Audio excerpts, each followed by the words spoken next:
आज का हमारा टॉपिक है अरस्तु के संविधानों का वर्गीकरण। अरस्तु संविधानों का वर्गीकरण दो आधारों पर करता है। पहला है संख्या के आधार पर और दूसरा है उद्देश्य के आधार पर।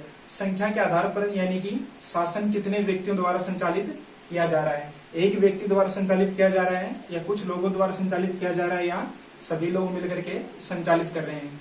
संविधान के वर्गीकरण का दूसरा आधार है कि शासन कुछ व्यक्तियों के हितों के लिए किया जा रहा है या सभी व्यक्तियों के हितों के लिए किया जा रहा है। यदि शासन कुछ व्यक्तियों के हितों के लिए किया जा रहा है तो उसको बोलते हैं विकृत रूप, और अगर शासन संपूर्ण व्यक्तियों के हितों के लिए किया जा रहा है या राज्य के हितों के लिए किया जा रहा है तो उसको बोलते हैं शुद्ध रूप। तो चलिए शुरुआत करते हैं। पहला है अगर शासन एक व्यक्ति के हाथ में हो या शासन की शक्ति एक व्यक्ति के हाथ में हो तो उसका जो शुद्ध रूप होता है उसको बोलते हैं राजतंत्र। राजतंत्र में शासन सत्ता एक व्यक्ति के पास होती है, लेकिन वह एक व्यक्ति गुणवान और विवेकवान होता है, वह प्रजा की भलाई के लिए कार्य करता है। अरस्तु मानता है कि यह राजतंत्र सबसे अच्छी शासन प्रणाली है, लेकिन यह एक आदर्श रूप में ही लागू हो सकती है। व्यवहारिक रूप में एक आदर्श राजतंत्र कहीं नहीं पाया जाता है। जब राजतंत्र विकृत हो जाता है तो वह तानाशाही शासन या निरंकुश शासन बन जाता है। निरंकुश शासन में जो शासक होता है, जो शासन करने वाला व्यक्ति होता है, वो अपने स्वार्थ के लिए कार्य करता है और आम जनता का शोषण करता है। अब दूसरा है संख्या के आधार पर दूसरा संविधान है अगर कुछ लोग मिलकर के शासन कर रहे हैं, और इसमें कुछ लोग अगर मिलकर के शासन कर रहे हैं और शासन सामान्य जनता के हितों के लिए किया जा रहा है तो उसको बोलते हैं कुलीन तंत्र।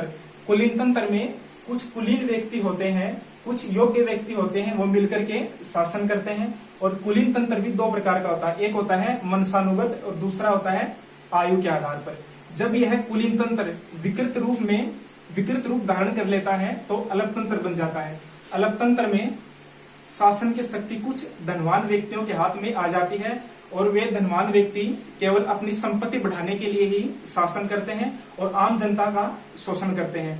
धीरे धीरे संपत्ति के कारण शासक वर्ग में भी दुश्मनी बढ़ जाती है और आम जनता भी विद्रोह कर देती है, इसलिए यह अलप तंत्र ज्यादा समय तक प्रभावी नहीं रह पाता है। उसके बाद है अगर शासन सभी व्यक्तियों द्वारा किया जा रहा है तो उसका शुद्ध रूप होता है पॉलिटी। पॉलिटी में क्या होता है कि व्यक्तियों की योग्यता निर्धारित कर दी जाती है धन के आधार पर। इसमें संपत्ति की योग्यता नहीं तो ज्यादा ऊंची रखी जाती है और नहीं ज्यादा कम रखी जाती है, इसलिए इसमें अधिकतर लोग शामिल हो जाते हैं। इसको बोलते हैं बहुसंख्यकों का शासन। जब पॉलिटी अपना विकृत रूप धारण कर लेती है तो लोकतंत्र बन जाती है। लोकतंत्र में सभी व्यक्ति समान होते हैं, किसी में कोई भेदभाव नहीं होता और सभी व्यक्ति शासन कार्यों में भाग लेते हैं।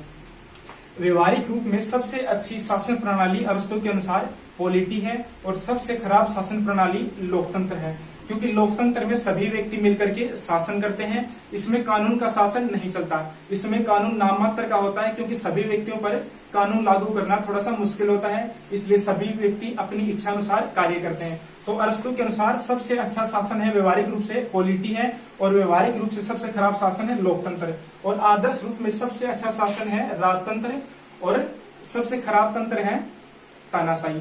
तो यह हो गया अरस्तु के संविधानों का वर्गीकरण।